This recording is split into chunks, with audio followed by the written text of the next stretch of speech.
Call the roll, please. Commissioner Edmondson? Here. Ms. Fano? Here. Ms. Gutierrez? Mr. Meyer?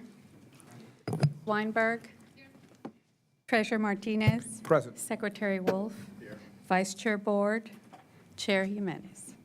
We Here. have a quorum. Thank you very much. And the Board of Directors meeting of the MDX for Tuesday, October 30th is called to order. Just like to, if we could stand and have a Pledge of Allegiance. If we could have Member Weinberg, would you please lead us in the Pledge of Allegiance? Sure, my pleasure. Allegiance to the flag of the United States of America and to the republic for which it stands, one nation, under God, indivisible, with liberty and justice for all.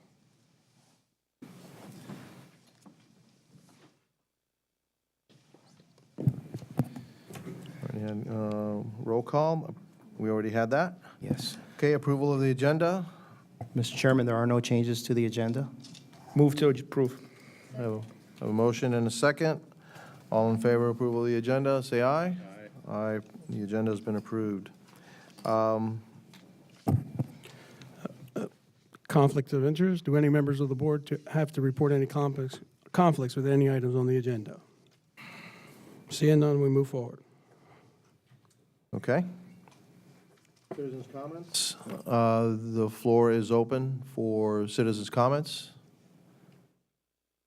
Any citizen want to comment?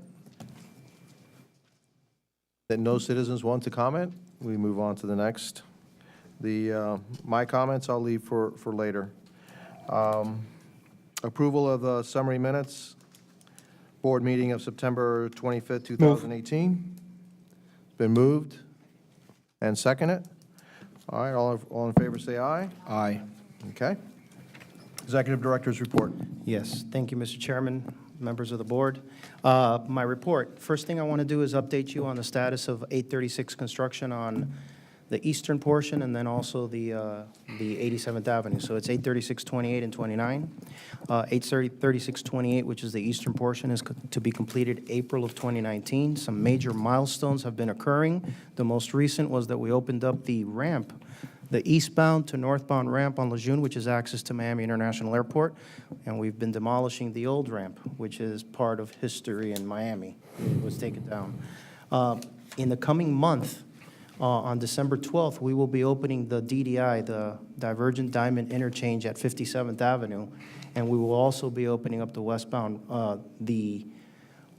ramps at 836 and 27th Avenue, and also the 17th Avenue ramps. In December, major movement from Northwest 14th Street into Miami International Airport. The ramp that's there that will give you access so you don't have to go on Lejeune Road to go to the airport. And we're also going to be opening up the eastbound ramps at 836 and 27th Avenue. At 87th Avenue, major traffic shifts will be occurring now in November. Major ramps, we're going to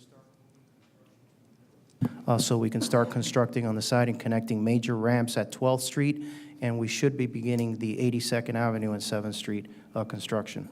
Kendall Parkway update. I'm going to leave that for later, Mr. Mayor, because we have a presentation after the approval items. We want to give the board a look ahead. We also want to discuss with the board specifically what we've been talking about with the swap of lands and the environmental mitigation so that you hear it from us directly and not through the media. On 836 and I-395, the notice to proceed was issued this Monday. We coordinating with the Florida DOT. At last board meeting, there was a presentation. At the committee meeting, there was a presentation on that project. We are finalizing the interlocal agreement with Miami-Dade County on the Dolphin Park and Ride.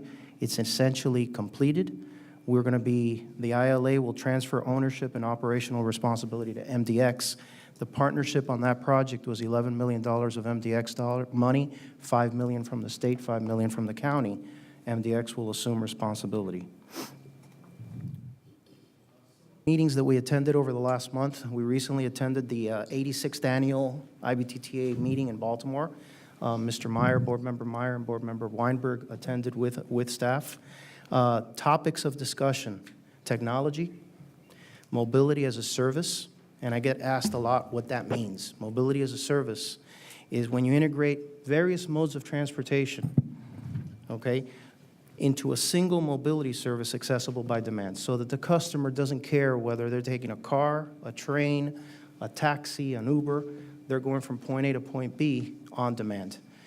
It is the model that Uber and Lyft have been using successfully, and I think many agencies, many transportation providers are now looking at mobility as a service.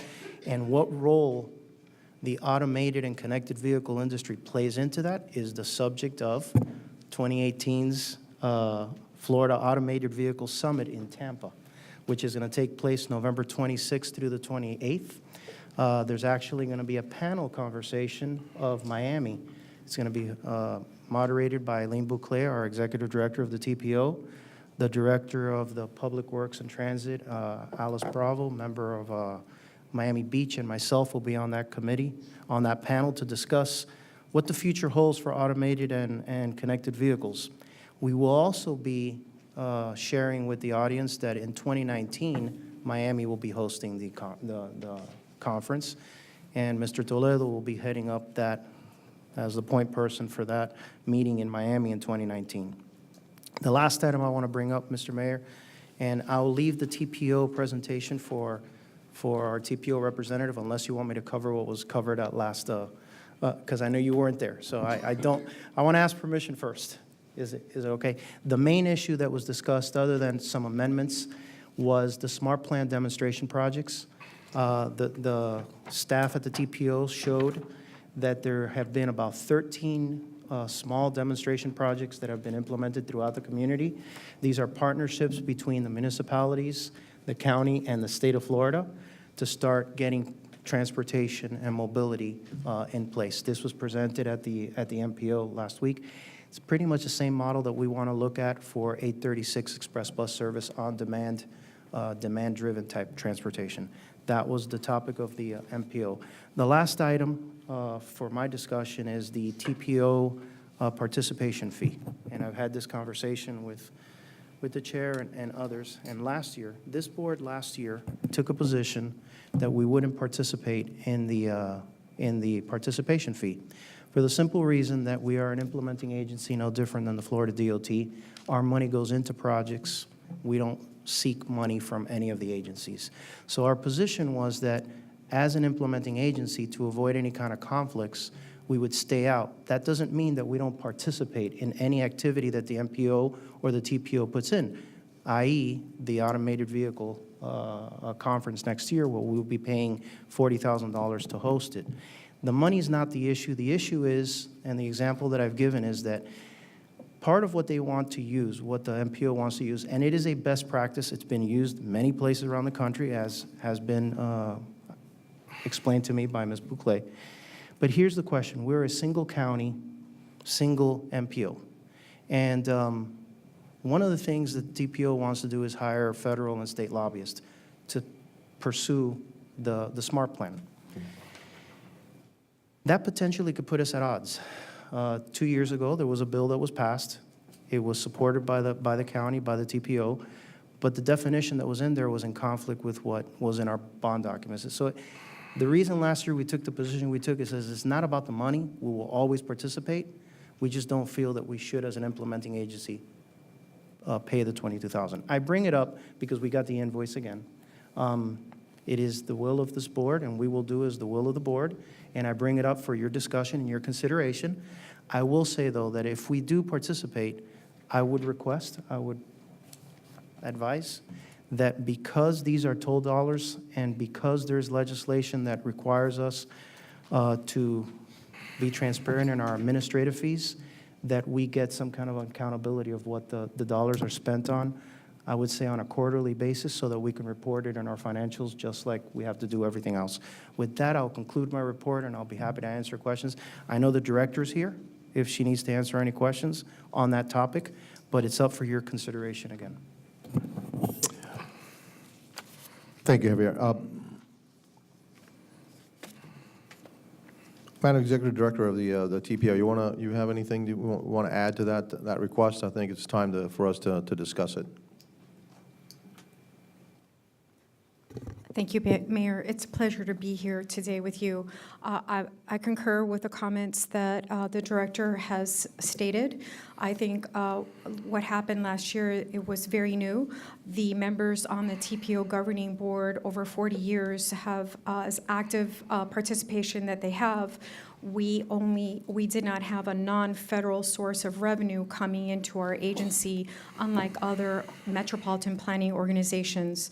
The participation fee was actually envisioned 40 years ago with the original execution of the memorandum of agreement and creation of the TPO, but it was not enabled until last year because of the point where we're at in terms of our growth and policies for the SMART plan and the ability of, quite frankly, the largest MPO in the state of Florida to be able to advocate on behalf of funding policies for or against any funding policies that could bring funds here for the SMART plan. We currently have an inability to do that under the prior structure. We cannot do that with our federal funding.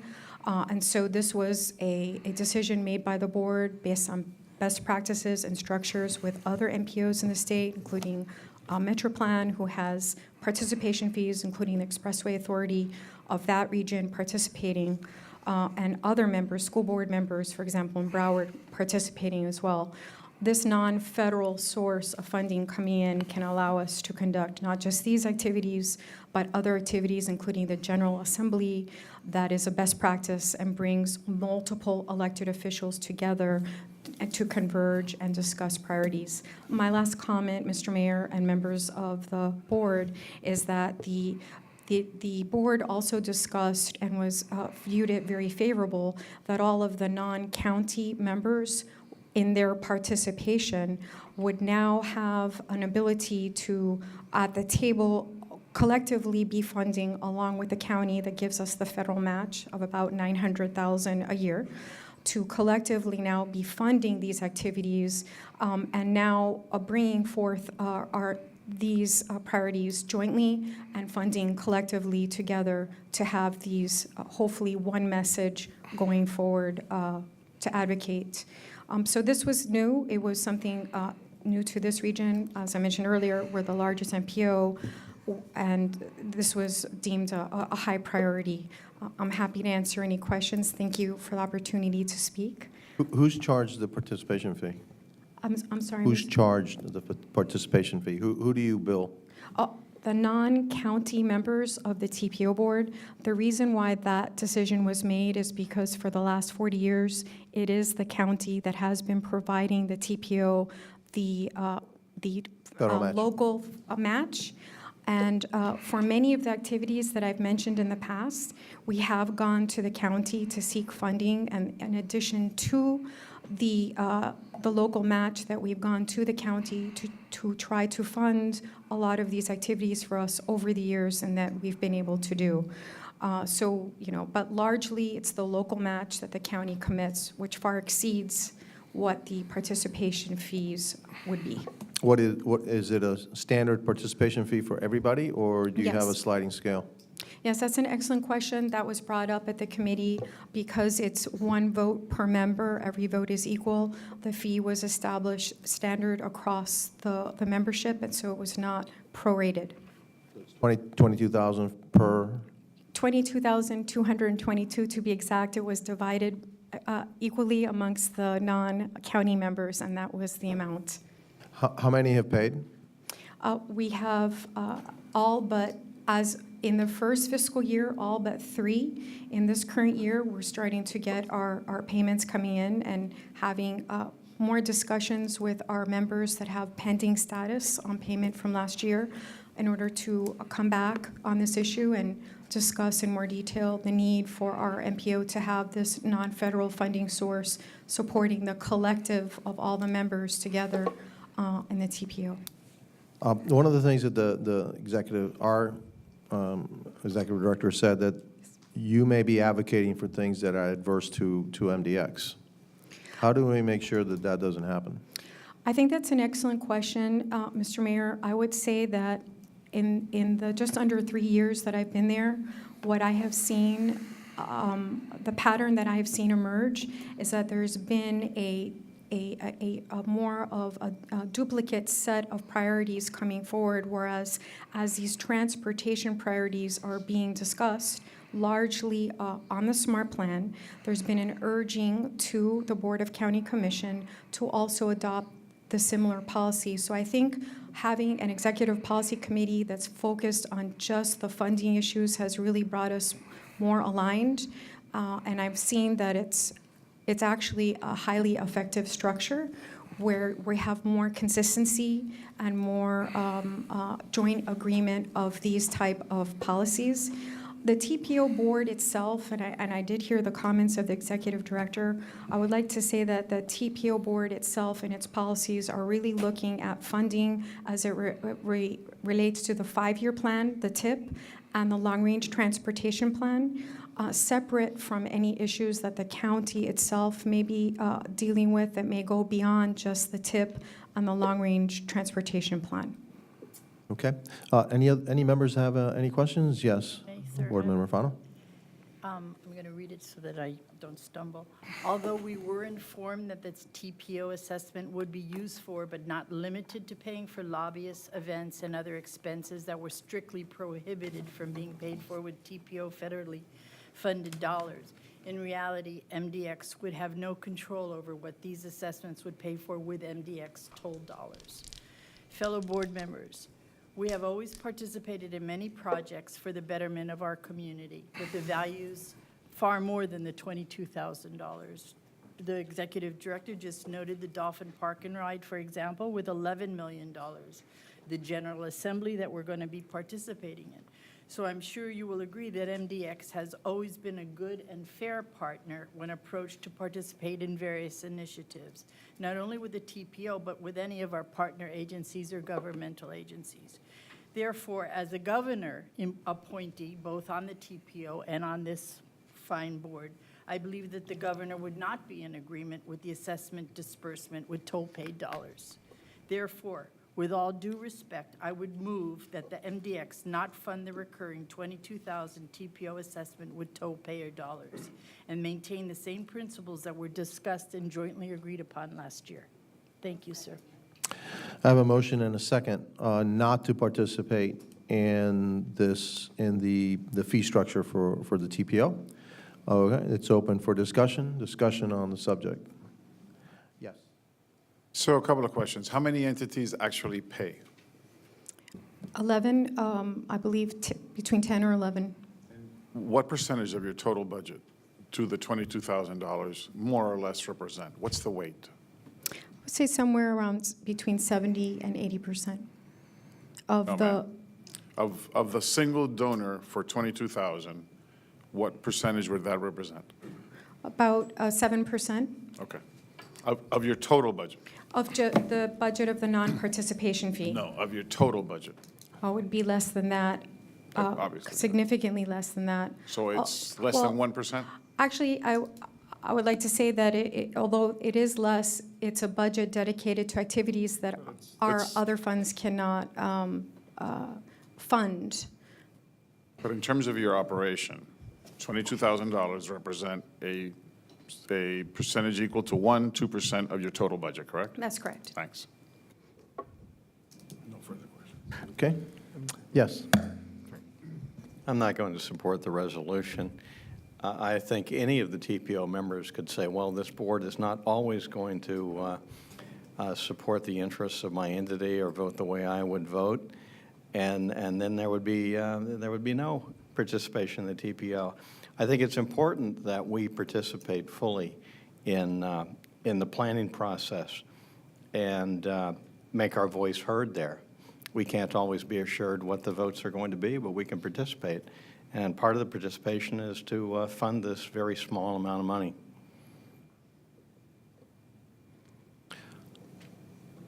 Any other questions? Yeah, Board Member Martinez. Thank you. Ms. Director, you indicate there are 11 individual payments of the 22,000. Is that correct, or am I misunderstanding? Yes, approximately. I don't have the list in front of me. And I Yes. know, I'm just Yes. generalizing, right? Of the- $22,222.22, I think. Okay. Now, does that include, that's the No, let's be municipalities? specific now, okay? 22,000. $22,200. $222.22. Yes. 22,222. And 22 cents. Does that include, obviously, the county's the Miami-Dade County's contribution to the TPO, correct? That's just other municipalities, or are they also part of that? That's correct. It does not include the local match funds that we receive from the county. We're required to have a local match for every federal fund that comes in for our agency, and the county is the provider of those local funds really for the last 40 years. Okay. It amounts to over $900,000 from the county. Not 22,000, 2,200. Not $22,222.22, no. Just, so no 22. It's $999,999.99. I'm going to hang on the treasurer part, by the way. Mr. Mayor, could I ask a question to Secretary Wolf? Sure, yes. No, hold on, do you yield? Are you done? Oh, I'm sorry. Okay. My bad. No, I just have 100 and 100, no, I'm done. One other question. This includes just municipalities? Are we the only, like, hybrid organization that's part of this? Is like, I believe you also have, like, who else is part of the? So it includes municipalities, MDX, and the school board. Okay, has the school board done its, this $22,222.22 contribution? In the last cycle, it was a pending status, just Okay. like MDX. And at this time, we are discussing with the school board moving forward with the payment in place. Okay, So that's currently in progress. okay. Thank you. Okay. Board member? Would you agree that we do participate at this point in time with the TPO? Yes, we do participate. We are a member. No, I don't mean as a member. Yes, we are a member, but aside from being a member, things like hosting the assembly or the Dolphin Park and Ride, would you consider that a participation? Yes. Way above the $22,000? Yes. $222.22. Yes. $22,222.22. I would not want us to be among the minority of members that decline to contribute $22,000, et cetera, dollars. But maybe I'm not making myself clear. My question is, do you feel that we participate? By not participating with the $22,222.22, does that mean we're not participating? With 11,040,000 or whatever else we've participated in all the jobs and initiatives and everything they've asked for, we never say no. We do I feel a participate. little bit uncomfortable with you saying that if we don't pay the $22,222.22. I'm just kidding. You don't have to go there anymore. Okay. All due Mr. Mayor, you opened this I'm just kidding. Come You on. opened up this Pandora's box. so. I do want to understand, Secretary, because I very much honor and respect your opinion, and I want that to go on the record. Thank you. Board member Weinberg?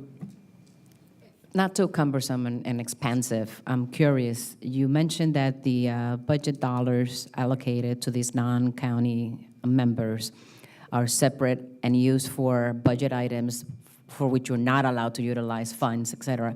Yes. Other than what's been thrown around, what are some of those items that we are contributing to? And that is the right word. If we're paying the fee, what is it that we're contributing to? Yes, so the board approved the use of those funds, which, by the way, come quarterly to the report with 100% disclosure and pre-approved by the committee and the board, any expenditure of those funds. But it includes uses not just for advocacy or legislative, but also for the General Assembly, which I would like to say MDX, they attended but was not sponsoring or contributing. But those fees are what allow us to do these type of, maybe event, if you will. Also, some sort of educational materials that in the past we were able to do as a TPO that were strongly supported by the board are no longer allowed with use of federal funds. Primarily, we had a longstanding program for student pedestrian safety educational materials that we worked very closely with the school board that we're no longer able to fund, and that is a listed top priority for us and listed in our allowable use that we would like to bring back now with this source of funds that we're able to use. Primarily, those would be for example, in my current position as executive director, I cannot go and meet with any elected official and represent any of the directives of the board that may be considered legislative. So this participation fee would cover any travel or any meeting expense and my time to be able to present whatever legislative priority that the board may have, including travel of our board. So we're not permitted, again, to use any of our federal funds for that. And I'd like to say that it may have been, in the past, it may have been a non-issue, but I think now the board sees that with the SMART plan and seeing other regions, not just, here in Florida, that are able to advocate or take positions on funding for their transportation needs, and the success that they've been able to have, the need and desire to have a non-federal source to come in and support this. That was really the impetus. That was really the reason why that fee was voted on to be enabled. Sure. So in years past, have the funds you've collected from these non-county agencies supported those efforts? This is new. It's a brand new. The agency itself has been operating for 40 years without a participation fee. It was voted on last year by the governing board to be enacted starting last year. Sorry, back up. Yes, In the past then, yes. how did you manage that then? Where were Well- the funds coming from? When did you have sufficient funds? Because obviously there might have not been if the board acted on this. How did you then manage your advocacy? When I started with the agency approximately 3 years ago, I think what happened, what my observation is that because of the adoption of the SMART plan, which was a very strong recommendation from the county, that need now emerged. We now see that we have a transit vision in the long and short range, and funding needs coming up in the first 5 years. There is a lot more prioritization work that have been identified in the immediate plans that may not have been there in the past that created this level of urgency. And again, these priorities were done in very close coordination with the county and really highlighted to the board that our inability to go out and bring this message to others that may be looking at those funding opportunities for us, our inability to do that is really a disadvantage, especially compared to other MPOs that ours being the largest MPO in the state of Florida. We have seen that it is successful, it is important, it is a best practice, and perhaps a disadvantage at this time that we're not able to do it. Final, if you'd indulge me. So would you then say that advocacy, obviously given what you just stated on where we are today, what's coming up in the future, would you then say that advocate plays a large part of that budget item? It does, yes. Okay. That's all I have. Thank you. If I have one question, listen. Board Member Martinez? Mrs. Director, this is where I'm struggling. I actually think all the advocacies are great, and I actually agree with Secretary Wolf insofar as the idea of being an actual partner. Where I'm struggling is the idea of funding lobbyists for the TPO that may be in direct conflict to something that could affect us. That is where I'm really struggling with this item. Everything else sounds really great, but the idea of me funding someone who may go out to Tallahassee, because we don't seek federal funding, but when you go to Tallahassee and there is a direct issue where, for example, the TPO is trying to find ways to take toll dollars to pass legislation that's going to require toll dollars to be used for transportation, and we may be against that, I feel like I'm actually betting against myself. So that's where the issue for me is, Mr. Mayor, is that potential issue there. I mean, I don't know if there's a way we can stipulate that the dollars can only be used for our, and I'm sure the answer is no, because I can see the chairman shaking his head as well, but that is where I'm struggling as far as my perspective, because I feel comfortable with the idea that we're doing public service, and I think it's great to be a team player, but that, Mr. Mayor, is where I'm really, I'm at a loggerhead here, and I don't know how I feel comfortable with that. Okay. Any other board member have any other questions? I guess this spurred some others for me. Do you hire, are you thinking of hiring a lobbyist with this money? We may, through the county's procurement process do that, and/or identify a way to, I guess, piggyback off any partner existing contract that may be available to us, whatever would result in the most efficient, the most efficient path forward, either option as per the desire of the board. I also find myself having difficulty in spending MDX money to hire a lobbyist. I wouldn't object if you said that you were going to go up and put a position and lobby and try to get additional money for either the federal government or the state government or whatever. If you did, or a member of the TPO did that. But hiring a lobbyist is something different. And so, you have to convince me of this one. And Mr. Mayor, if I may add, the majority, as I look at the budget, we want to find a way where the minimal amount of funding is actually going toward a contracted service, such that we are only getting exactly what we need, but that we're able to participate and attend some of these meetings that may be occurring regarding these funding or bills regarding our funding. And what I mean by that is that the other MPOs, for example, receive the monthly legislative reports, and they receive guidance and specific advice as to the different bills that are coming through or being proposed. This type of timely information and being able to bring it to the board is something that I currently do not have. And so this would be an assignment, for example, and that is something that I would definitely seek to procure for that type of expertise, not just at the state, but at the federal level. And to the extent that we would need advocacy services beyond that, I would say that any meeting that I would be going to, and/or the chair or the vice chair of the TPO, perhaps there may be a legislative individual that assists in setting that up, whereas at this point, that's not something that our agency does. But these are the type of activities that I know we would be leaning on, and mostly having our board member, our executive policy chair and vice chair, have the ability, in addition to myself, to represent these issues. But the county already has that. The county has lobbyists in the state, the county has lobbyists in the federal government that actually tell us when these things are coming. So is there some kind of a barrier between you and the county where this information is not shared?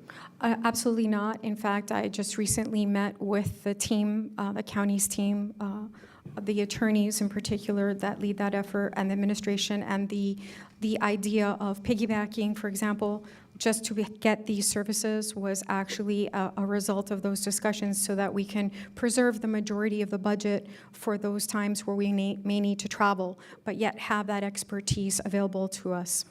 Like I said, the county is already paying for that kind of expertise. Why would you want to piggyback on something the county is already paying for? Are we somehow, shielding you from information that we have? And if that's the case, then we just need to share the information. I don't see why we have to pay double for the same information.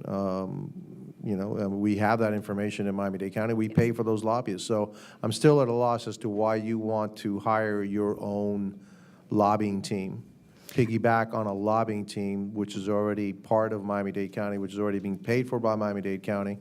And you shouldn't have to, I don't want to, personally, I kind of feel like, Director DeWolf, and that we are part of this team and we should be participating, but I'm not willing to spend money on a duplication and starting another bureaucracy where one is not needed. If you need money to travel, you need money to go here, there, conferences, et cetera, or go to Washington and then advocate directly, or somebody from your staff, I may not have a problem with that. But to then now on a contract with a lobbyist and, to do something for the TPO, I may not even be in favor of it as county mayor, for God's sakes, okay? So much less, MDX chair. So if that's what you're going to use it for, if you can give me some comfort that you won't use that for that you're not going to be going out to try to get a separate lobbyist for the TPO, but you can't do that, can you? No, to date, that is something that we have not brought to the board. And when we do bring to the board, I expect there will be a full discussion at the TPO board as to the scope of services, in which one of the main immediate needs that we have is that type of monthly reporting for the specific transportation funding initiatives that are taking place, so that the board can weigh in on that and make sure that we are aware of, make sure we're one step ahead, if I will, on those issues. And I think that type of critical information during the legislative sessions are currently what's missing. And I welcome any opportunity to work with our county and our partner agencies on sharing that information and bringing it, but this one would be focused just on the transportation needs of the county. It's not an all-encompassing effort, but just for transportation.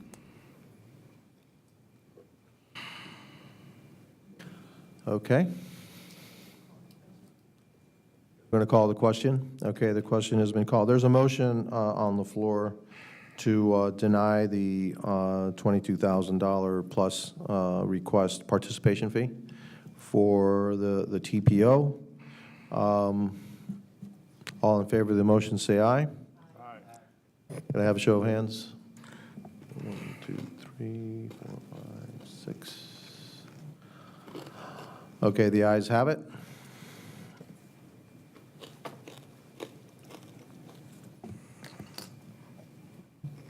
Is the TPO General Counsel report. Yes, I just have one matter I want to report on. It's the ETC appeal. Our brief is due on December 21st, 2019. Excuse me, 2018. I talked to Mr. Sarando yesterday, and his opinion that he provided at the Shade meeting has not changed, and that's it. And during this item, if I may, at the next committee meeting of the Finance and Policy, we're going to be bringing a right-of-way policy for discussion to make some amendments. We mentioned that at the committee, but there was only 4 people, so I want the full board to know that we'll be bringing that. Nothing else. That the report? That's the report. You're done? The whole thing. I like those reports. TPO? We did it. That even better. The treasurer's report?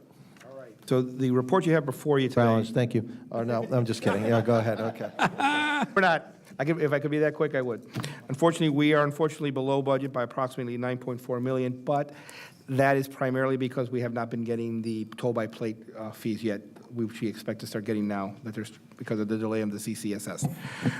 We expect to be back up to date. Up to year, our fee revenue is approximately $573,000 below our forecast. Again, that it has to do, again, with CCSS, but there is a positive. There is a significant amount of transition fees that are going to be waived, so it's about $1 million. So at the end of the day, we're going to be pretty much in the same spot that we're expected to be at this point. Hopefully, when we start, our expenses are $1.3 million below our budget at this time, so we're below what we're expected to have spent. I think we're going to get a clear idea on where we're at as far as financially once we start seeing those toll-by-plate dollars starting to come in. Marie, would you agree with that assessment? I think we're going to be in a better idea once we see some of those revenues coming in from the toll-by-plates? Yes, sir. Okay. That's pretty much where we're at. We have a finance committee coming up, and we're going to be discussing, one of the things I think it's important to know, so I'd like the board members to be there, is we may be releasing an RFP to get a line of credit of approximately between $80 and $100 million for potential issues that come forward moving forward. That'll be part of our finance subcommittee meeting in November. It's not money we're going to use, but it's money that we want to have available in the event that we have some type of an emergency situation where we need to use it, and we don't have to seek it then. We'll already have it as part of a line of credit. And this has to do with the fact where we're still trying to assess the impact of the reduction and how it's going to affect our bonds moving forward. If you have any questions on anything else, I'd be glad to answer those questions at this time. Mr. Vice Chair. So, hi, Marie. Hi, Mr. Treasurer. How many months are the toll-by-plate receipts delayed by? I believe it's since May. May, June. So one of the complaints that I hear in the press are customers that, you know, that are on a month-to-month basis, and they get, you know, they don't get billings, and then when the billings come, it's a huge bill, and the consequences for that, for many of these individuals are severe. You know, you can't get renewals, you know, everything becomes an issue. So what are we doing to address that concern? This generates a tremendous amount of bad PR for us. I think what So where are we with the that? CCSS, what they agreed to, and one of the line items is that the fee revenue is below the forecast. So they're waiving all fees related to toll by plate and credit cards for a period of time. They are expected to release the bills in November sometime, and they're giving people an opportunity to pay up to February. So it's not as if you're going to get a bill, you haven't received a bill for several months, and the expectation is you paid it within 30 days. So the state has put together a release, and I believe they've communicated that to their customers, that they have several months to pay the bill. So they're going to be paying 2 months. They're going to be paying an extended period plus their current month would be one. I believe they're getting What's the the current- technical reason for this delay? Maybe Steve? the Director of Operations can help us? It's a system issue. The vendor that went live on June 11th was not prepared to issue these invoices, and so that's been the problem. Is this a vendor that we contracted directly? No, No, this is is, FDOT. right. This is the state. And is this a new vendor that came online you described? For Florida, yes, but no, it is a known vendor in the industry. Are you comfortable that by November we are caught up? Is that a prediction that you are comfortable in making? I'm about. Marie was about to say yes, so if you No, let her, she'll. cautiously optimistic, I like to say. I'm at a 50-50 right now. When we go to final testing, we just had them set up a beta test site of all the data. So we can run it till we're dead in the ground with it to ensure that it's going to work right. Once we do that in the following weeks, then I'll be comfortable. Is the technical issue the reading of the license plates, the no. capturing of the license plate? All that's done. What is it? All that's done. It's actually compiling the data and placing it on a document that has in the correct format with the balances equaling what it should be. So this is a database format issue? Is that what has been holding up for months and months? Yes, sir. And what does the director of our joint department say about that? I mean, that sounds surprising, that mapping fields from one database to a report would take that long. And this is a very well-known vendor, Xerox, that went to become Conduit, spun off on its own. I can't explain it. Mr. Vice Chair, all I can say is the Director of the Turnpike and the Secretary of Transportation has addressed this multiple times to the Commission. They've got the Florida Auditor General looking at this issue. They're making sure, actually, there's multiple secretaries that are assisting in making sure that they comply with the contract. As a participating agency, I have Steve and Marie's staff there to make sure that it works. This is eerily similar to what we went through with ETCC. Right. Yes. The difference, and I can say this publicly, is that we heard the same rhetoric coming back. ETCC didn't have the wherewithal to conform. We believe Xerox does. It's just taking them time, and that's why we're still on board. But Tampa, Hillsborough, MDX are getting to the point where if this doesn't work in November, we'll be coming to this board and asking for a Plan B, because this is $9 million.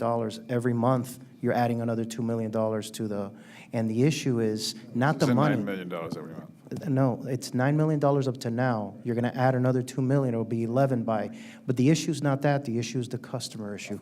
The culture And shock. that is the concern. We've been through this before, we've gotten over it in the last transition when we had when we had the cameras, so we know how to get through it. It's still manageable. We believe it's manageable, but every day that it delays, it becomes a bigger hurdle. And at some point, we're going to have to make a decision. They're aware of it. The state is aware of it. And I agree 100% with Vice Chair Board. This is going to be a sticker shock in November for people, because apparently, from what you're telling me, they're going to get this in November. It's going to be 6 months from June, July, August, September, October, November. It'll be almost 6 months of pay by tolls. They're going to get this, and they're going to say, oh, yeah, pay it back by February, which is they're going to give them like 3 months to do it. I mean, there's something, it's going to be and we're going to catch the brunt of it here, because unfortunately here in Miami-Dade County, there is a difficulty distinguishing between the tolls and MDX, and it's going to be a problem. So I'm hoping we need to be prepared to respond to a lot of questions about this when the bills come in November, whether they come in November or December. It's going to become a mess. I agree with you, Vice Chair. Go ahead.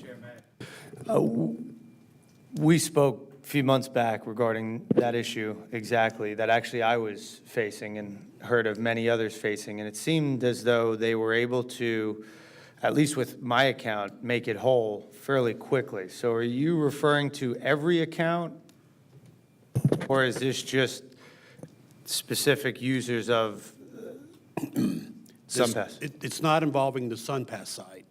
It's the Just toll people by that plate. don't have a SunPass Okay. account and use the road infrequently or from out of town and so forth. They have yet to receive the bill. But does it include people that have a SunPass where the credit card has expired or is no longer valid? Yes. So that's another group of people. So those aren't the infrequent people. Those are people who just don't realize, because when I get a bill at the end of the month, I'm like, oh my God, the credit card has expired, I need to replace it. This is 4 months of not knowing my credit card's not working. That's a much bigger difference. That's also a personal issue. But it can happen. But let me frame it for a second. I mean- The total revenues projected under the budget were 20 million. This is $9 million shortfall. This is a big number. Right, It's half. half. So I mean, you described it to a certain degree. I thought I heard you say that it was the occasional user and the outside of, I mean, from a percentage perspective, it has a significant weight. It's got to be a large percentage of our user base. Which is what I clarified when I said that it's not just the frequent user, it's the person whose credit card has expired or has, for whatever reason, it's no longer applicable, or that's the person who gets hit at a larger number than the infrequent person, which is a great concern, because it's 6 months of not knowing their credit card was not working anymore. If I may, that's not an issue. Okay. For when the system went live and they had their big issues and it hit the media, they basically suspended pretty much all notifications. They've already turned on those notifications. If you're a SunPass customer and you have a low balance, you will be notified that you have a low balance. That was not occurring when it first started. It's been turned on again. So they're two different issues. People are getting the notices in the mail. They're getting it via email or text, whichever way they signed up. Okay. What Steve is speaking to and what this $9 million means is the toll by plate invoices. The average invoice, and we've been looking at it, is in the $30 to $40 range. There's some that are a lot higher, and we've already talked to the Turnpike and said we want to know who those people are so that we can treat them different. We can call them, we can give them a better, because it's not everybody that's going to get lumped into the same situation. Any other comments? Now that you touched on the low balance, from an educational component, maybe while they're on the phone or something, I mean, I have it, so if I drop below $10, it's automatically replenished another $50. So do we promote that in any way? Yes. That's already there. All those functions are working. No, I know it's And- working. I'm saying, do we promote that as, well, we have the customer on the Part of phone, the- hey, by the way, so this doesn't happen again, why don't you click on the thing on the website and get yourself caught up? Automatic replenishment. Yeah. That is the The best. push. Yes. Maybe they need to increase their low balance drop, because I'm not that frequent a user, as everybody knows, I'm a North Dade girl, but if I were encountering low balance issues, maybe it's not $10, maybe I need to notify you before I reach 20. So, I don't know, some food for thought on an operation stand for our phone calls. Any other questions? One question I have, are there any liquidated damages in this contract? Yes, and the Turnpike has been applying them. In fact, they haven't been paying the vendor for certain activities. That has been well documented in the media for the last few months. Is our contract with the Turnpike or with this vendor? No, Or we just piggyback? We have an interagency agreement with the Turnpike. The Turnpike is the contracting entity with Conduit. We don't have a direct contract with Conduit. Yeah, but we have liquidated damages on this ourselves, obviously. We don't? Not directly, no. Not directly, it's through the Turnpike. No, I understand that, but we're suffering damages right now. So does the Turnpike share in some of their liquidated damages? We haven't gotten there, Mr. Chairman. But yes, I would say that the Turnpike, at least when we were doing the SunPass component, actually came to the table before any of this started and fronted us the money for SunPass so that we wouldn't suffer any of the financial, ups and downs. So they've actually worked with us to make us whole financially. We haven't approached it yet on the toll by plate. Correct. But I believe on the expense side, we share in those liquidated damages because we're a partner with the state. It is based on the percentage of usage, so we are around 25, 27% of the total, and that would be our share. Okay. All right, moving on. Regular agenda. Mr. Chair, 7A, go ahead. we have two agendas here. Do you think we could do them, or if it's possible, we could do them both at one time? I'm sorry? If we can do both A and B at the same time? Is that Take the the rest of- pleasure of the Okay, board? Okay. 7A and B, Okay, so we could just make it a consent agenda, both of them. say what? We'll move it up to the consent agenda items. All right, so A is, I'll read them both, or well, actually three, into the record, and then you can have one vote. Approval of supplemental agreement number 2 for MDX procurement contract number RFQ 15-02, CEI services for 83628, $2,672,753.10. Number 2, the next two are two approvals related to work program 92404. Approval of eminent domain parcel 18-04. Approval of acquisition parcel 102, $1,285,300. Move. Second. Second, any discussion? All in favor, say aye. Aye. Items are approved. Number 8, MDX project. Yeah, 8A. Mr. Chairman, I asked Albert Sosa with HNTB to give us a presentation on the Kendall Parkway. It's the look-ahead that I mentioned in my report. Okay. So, Albert, if you could, Good afternoon.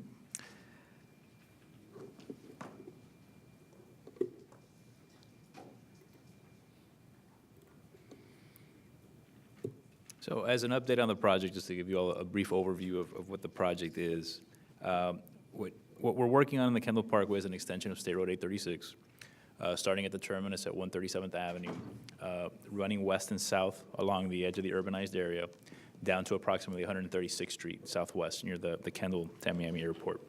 The alignment that you see here is what was approved by the county in the Comprehensive Development Master Plan, and is currently being finalized in its evaluation through our PD&E process. It's a 6-lane typical section down to Kendall Drive. South of Kendall, it's only 4 lanes. We do leave 3 envelopes available for future transit, fixed guideway if the county, the transit agency would choose to develop that. We're also including XT lanes, the inside shoulders along 836 that will tie into the existing system of the inside dedicated lanes on the existing 836 that'll open early next year, to provide unimpeded access for transit vehicles along that shoulder. We are also building a 14-mile uninterrupted bike path, shared use path, nature trail along the edge of the corridor, running the full length. It will have access points at the different interchanges, so the interchanges for vehicles would include 8th Street and 157th, Bird Road, Miller, Kendall, 104th, 120th, and 136th Street. There would be similar access points for pedestrians and bicycles, cyclists, even horseback riding has been contemplated as a use of that trail. The characteristics of the trail would vary depending on where you are in the corridor, because there's different parts of the corridor are different in terms of the natural environment around them, and that's what we're depicting here. We're also going to include 2 multimodal hubs.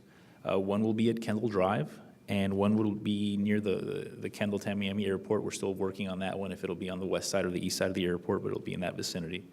And the idea is to give the folks that live in Kendall the ability to park at the facility and use the transit that MDX would be providing. MDX would be providing an express bus service that would go from these 2 points, tie into the Dolphin Parkway and points to the east, the Central Business District, the airport, et cetera. They would be high-end stations, climate-controlled, and with the ability to be converted into stations for light rail or some other fixed guideway system in the future. In terms of the process, we began the PD&E study, the Project Development and Environment Study, back in 2013, and this was based on a concept report that was actually performed by MDX earlier, about a decade ago. The outcome of that study will be a feasible, permittable project with a recommended alternative that complies with all necessary regulatory requirements. Our public hearing for the PD&E is anticipated towards the end of this year, and I'll go into the schedule a little bit later on. The key requirements are to avoid, minimize, and mitigate any potential impacts to the environment, and also to be compatible with the comprehensive Everglades restoration master plan, and I'll show that in a few slides coming up. As part of the process, we needed to be in compliance with the comprehensive development master plan of the county. It's a new transportation corridor, so regardless of its location, it would have to be included in the plan, so an amendment was required to it.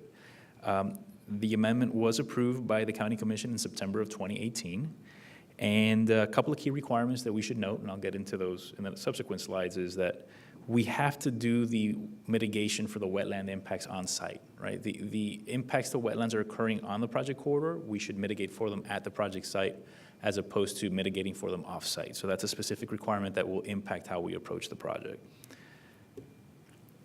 I'd like to start by pointing out a common misconception that we're seeing quite a bit of. The notion of the Everglades Restoration Plan, SERP.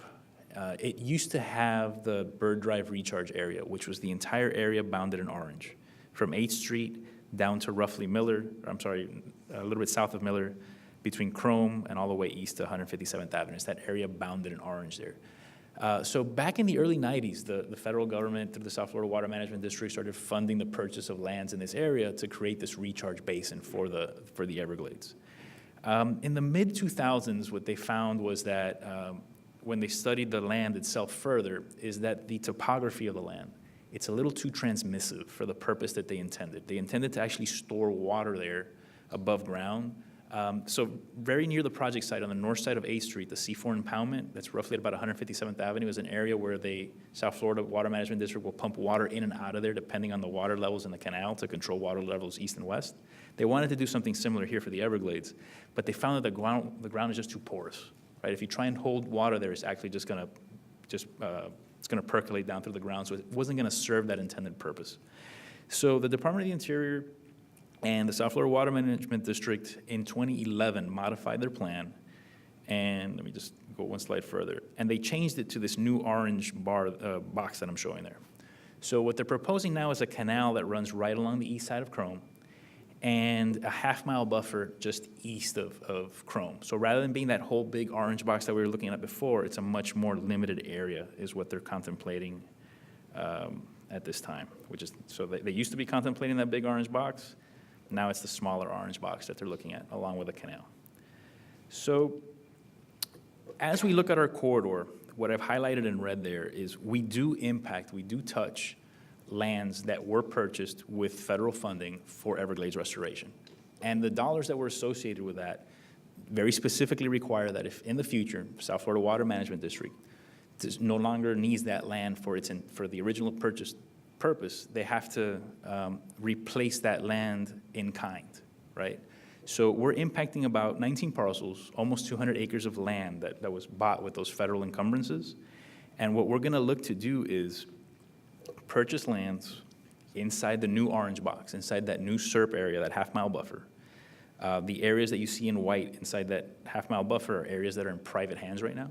So we would be seeking to buy that land and swap an equivalent amount for those parcels that we needed. So the parcels that we show here in the red, those 19 parcels, We would be seeking to buy approximately 200 acres in that new half-mile buffer and swap the lands with the Department of the Interior, South Florida Water Management District, the landholders of that land. In total, when we look at on-site mitigation, this will be part of the permitting process that we undergo next year, but we think we're going to have to mitigate upwards of 1,000 acres of wetlands. The wetlands out there, they're quite degraded. They have a lot of invasive species, Melaleuca, Brazilian pepper. If you've been out there, there's a lot of off-road activities. People use it for ATV riding and whatnot, so it's quite degraded. So the idea is it'll be a little over 1,000 acres that we'll be purchasing, and we'll be restoring those to a more a native, natural habitat to offset the impacts of the project. And we'll be focusing that inside that orange box, right, which is that SERP area. So we will be doing, our project will actually enhance the comprehensive Everglades restoration plan that's currently in the books. Our project will further that project, will buy lands necessary for that project. And we'll also focus on areas further to the east along the urban development boundary to kind of create a buffer between the existing urbanized area and the highway. So those will be the two areas of focus. Just to give you an idea of the kind of land, the quantities we're talking about, inside that orange box of that half-mile buffer for the Everglades restoration, there's about 570 acres that are in private hands. Keep in mind, we need a little over 1,000 acres is our target. If you look at the areas to the east, between our project and the urbanized area, there's about, north of Bird Road, about 700 acres in private ownership. South of Bird Road, it's about almost 600 acres. So between those three, there's almost 2,000 acres, not quite that much, about 1,800 acres. We'll need about 1,000 and change of that, right? So that's going to be our focus and our right-of-way program that we're starting now. If you look at this diagram, there's a lot of, the light blue represents land that's owned by the Miccosukee tribe. The reds and purples are either federal DOI or South Florida Water Management District. They're all in public hands. So we'd be looking to fill in the gaps, right? So you'd end up with a contiguous nature preserve out there as opposed to this little pockmarks that we have out there. As we move forward with the project, there'll be a number of procurement opportunities associated with it.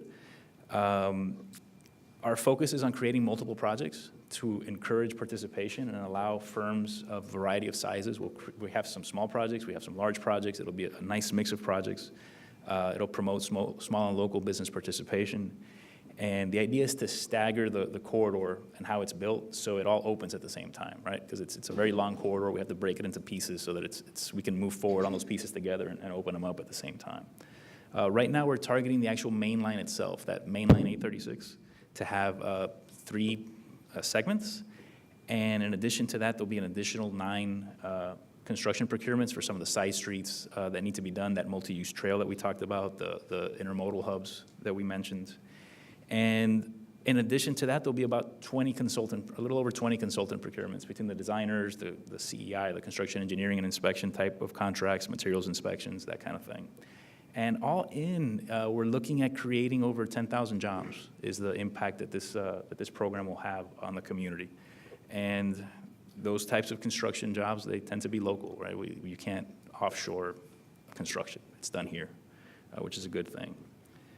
In terms of the schedule, we're looking at having the public hearing towards the end of this year and the right-of-way acquisition beginning as well. We're going to focus first on willing sellers, and we'll be working through if we need to get into the eminent domain process, we will in the future, but our focus initially will be on willing sellers. In January, February timeframe, we're targeting January, we'll have to come back to the board to physically set the toll rates. Back in July, we presented to this board the toll rate plan to show that it was equivalent or less than the turnpike toll along the same stretch of road. So we'll be coming to factualize that. We need a vote based on our policy. We're looking to start the Army Corps permitting process in January as well, and hold an industry procurement conference to kind of just talk to the industry about the different opportunities that are out there. And we'll be out there I know Juan, you're doing a presentation next week at Team Florida to start talking about this, letting the industry know about what's coming up.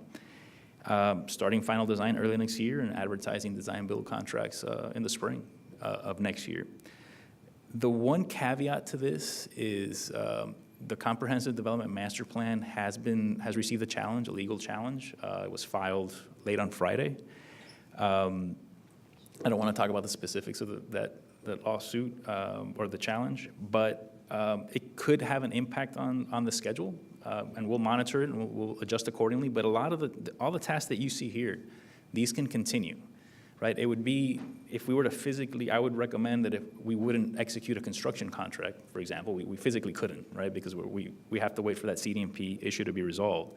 But those are the types of things that wouldn't be impacted until the middle or later part of next year. So there's time still, based on what we're seeing, to continue advancing the project, getting ourselves ready for it, and dealing with the legal challenge as it comes up.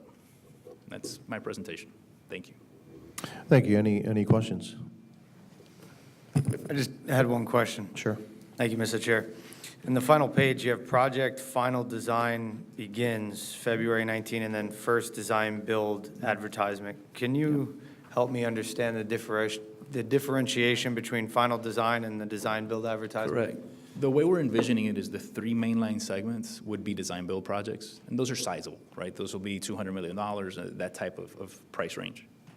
But there are also a number of smaller projects where we have to do side street improvements on Bird Road, Kendall Drive, 104th Street, 157th Avenue, the intermodal hubs, the multi-use trail. We're envisioning those to be design bid build opportunities.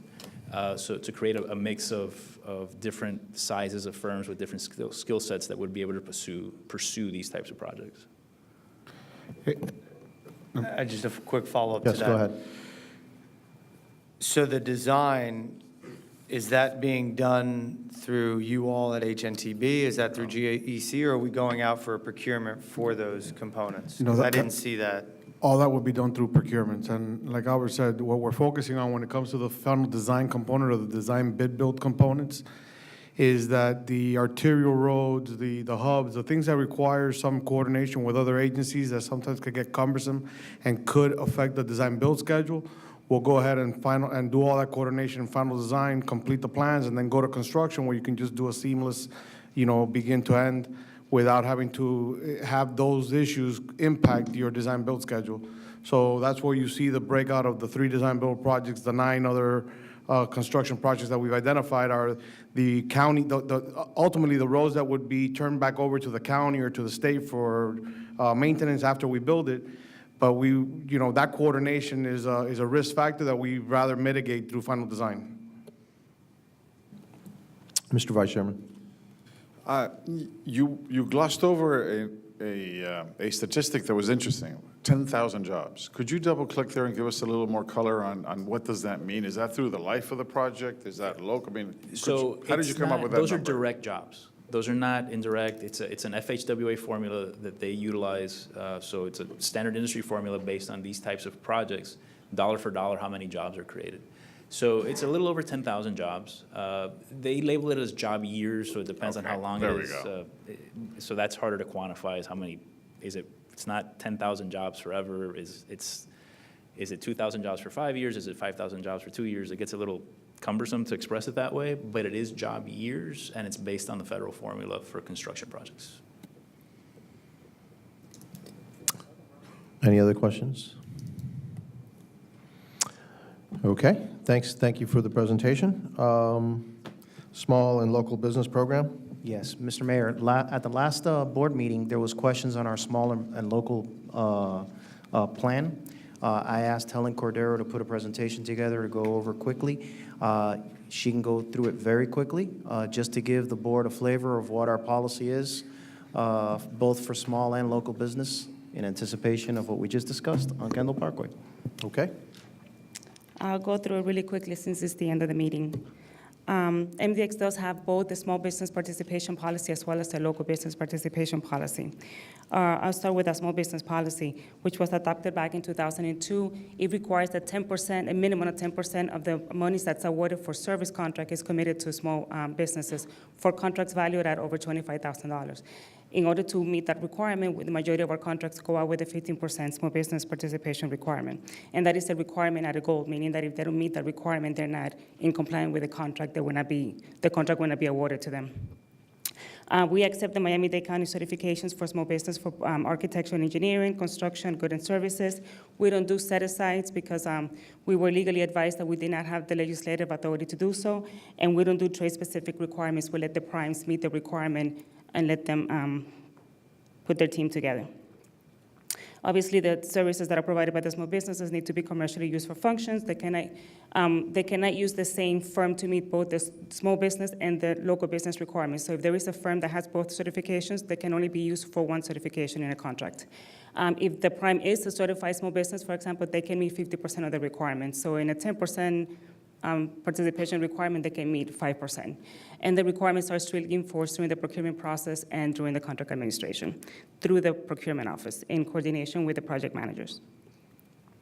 For contracts that are in excess of $25 million, we do require that the prime provide a monthly report to the board, and there are penalties in the contract for not meeting the participation requirement, including liquidated damages. They may be able to make up the deficit in one contract in a future contract with MDX, up to contract termination. Any questions on the small business policy? Our local business participation policy was adopted in 2009, and it doesn't have a specific requirement for participation, but it does ask that we include participation whenever possible in contracts of exceeding $25,000 as well. And similar to what we do with the small business, the majority of our contracts go out with a 15% participation requirement. MDX does the certification for the local business, and firms need to meet 2 out of the 3 criteria in order to be certified as a local business. We do the certification within a 10 business turnaround. Again, no set-asides, no trade-specific requirements, and no preference. Again, the firms cannot use the same firm to meet both certifications, and the same penalties are included are enforced for not meeting the local business participation requirement. We have an outreach program that we call the MDX for Business program that includes educational programs, a career enhancement program, what used to be an annual small business conference, which now has turned into probably a biannual conference, and we participate with other and partner with other agencies for outreach events.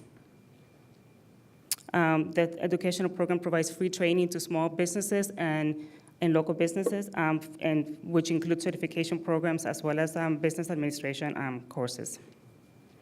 The career enhancement program, which provide the same type of training for unemployed individuals in the transportation industry. And the annual conference is a networking opportunity, and we do breakout sessions and provide keynote speakers with relevant topics. The result of all of these efforts and our policies, that in average, we have 40% of the monies that we pay for service contracts are paid to small businesses. And in average, we have about 100 attendees to our different workshops and trainings, and about 60% of those obtain some type of certifications. And this is a summary of the last 5 years as it relates to monies paid to small businesses and local businesses. Any questions? Questions? Thank you. Thank you. Procurement report. That's, it's included in the packet. That's what Helen referred to, that every month we put it as an informational item. Every single contract that MDX has, every change order, every participation is in that report.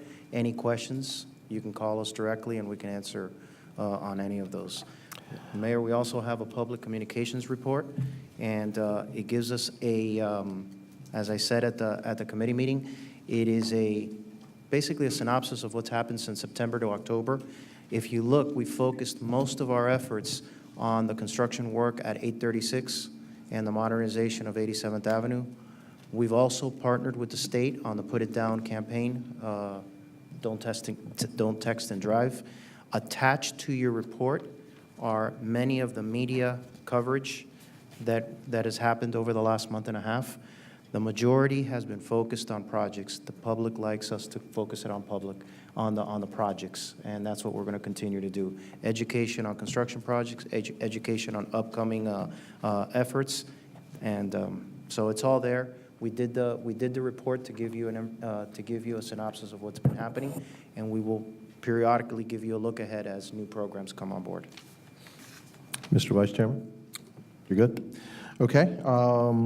My comments are, that I was going to do in the beginning, I'm going to do now. The 836 extension, the Miami-Dade County has received 2 lawsuits on that, and we will obviously vigorously defend our position that what we did was correct. And you know, these lawsuits were not unexpected, so we have to account for this and any time delay, but we can certainly do things concurrently as we're going through the process. I also asked the executive director, and we do a lot of public service announcements, or do a lot of commercials actually on radio and, that I'm listening to, and none of them say that we reduced our tolls 5%. And so we need to tell people we reduced our tolls, because there's actually somebody saying that we increased tolls. So, you know, who has a PAC, and he's out there saying that we increased tolls and all this kind of stuff. So could you please let them know that we actually decreased tolls? I mean, just at the end, hey, great, 836 extension, the Kendall Parkway, by the way, we just reduced tolls 5%. Or actually did it before, because the people just don't know that what we've done. One thing you may read about that I was involved in a couple of weeks ago, and actually last week, was air taxi service. That, believe it or not, air taxis are coming, and they're going to be electric flying vehicles running around in the beginning of the 2020s. And if you think that I'm kidding, well, Airbus is in it, Boeing is in it, and there's a multitude of other startups that are beginning. The one company that I talked to is by the name is Lilium, and they want to start air taxi services in our airports. The air taxi actually travels over 100 miles an hour, and so you can get from Homestead to downtown in about 10 minutes. And they claim that the price will be half of taxi, what you pay for a taxi cab. And these companies want to be transportation companies. They don't want to just sell you the taxi. So if you want to go on the internet and take a look, they actually have the vehicle that's already flying. And along with that, there's another vehicle called EHONG, and there's a myriad of vehicles that are coming. They're all electric powered, and it's coming. So that's part of the revolution that we have. Then finally, the toll by plate. We have to do something to tell our customers that when they don't get sticker shock, and then we're going to give them a present just about time for Christmas in November, and that's not going to be good. So we need to let our customers know that this is coming, and it wasn't us who did it to them.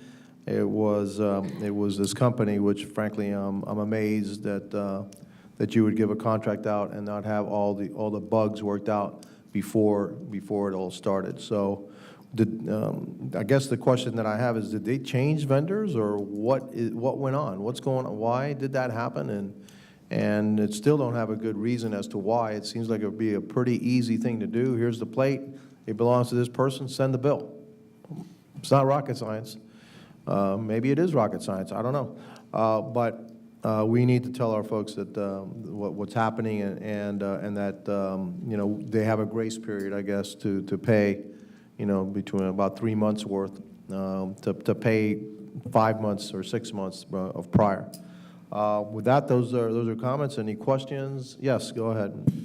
Mr. Chair, the approvals that were done today were taken about at committee. They were extensive discussions. They were good. We had a great report from Mr. Toledo that explains it. Mr. Wolf came into the picture and explained to us. It was very educational, but that's where all the work happened. So, not all the work, but a lot of the work. Sorry to everybody here. What I mean to say, if I don't eat my shoe again, what I mean to say is that scheduling committees should be done with as much advance notice as possible. So we get a notice maybe a week prior, something like that, and it becomes difficult to schedule at some times. So could we establish a courteous rule that said, at the end of the board meeting for this month, call it October, that the committees for November, in my case, I would love to have 2 months of visibility, but let's just try 1 month. The committee meetings for November are also scheduled and included in the agenda for this board, because many of us can't simply we book our days and just can't simply fit in the schedule, so we don't show up to committee.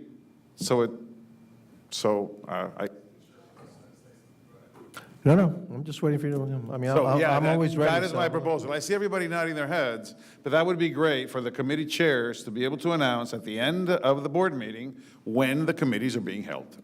Do you want to do that right now? Yeah, if I may. Yes. It used to be when we were a larger board, our committee meetings were typically the week before our board meeting, which made perfect sense because that gave us about a week to digest and get prepared for the board meeting when we would ultimately make the decisions.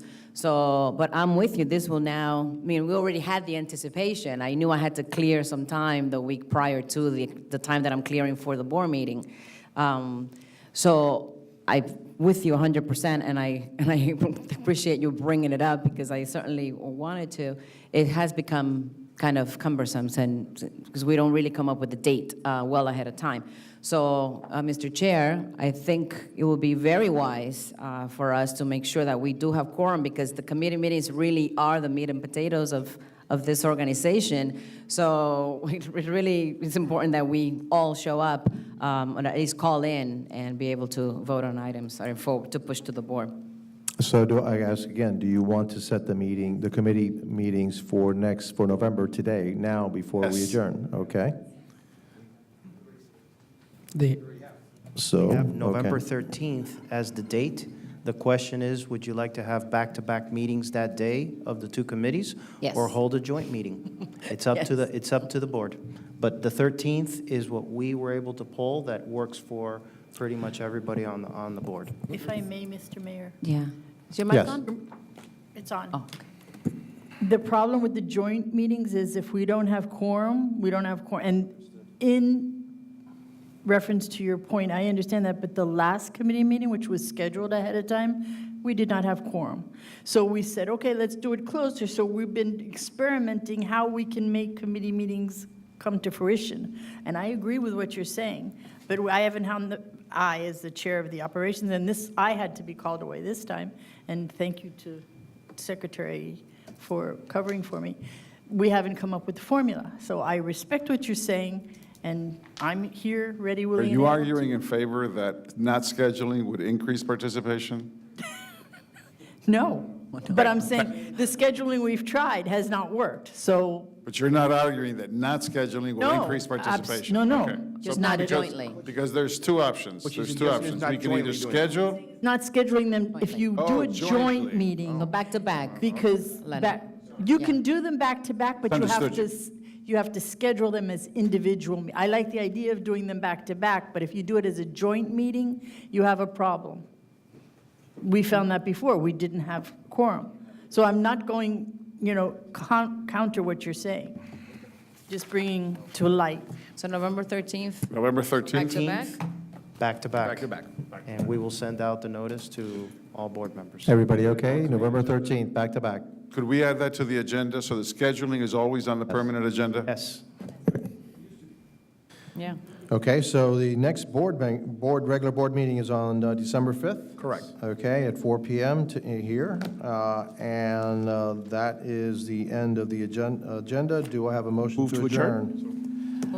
It's been moved and seconded. We are hereby adjourned. For those, have a happy Thanksgiving. And happy Halloween for all those with kids.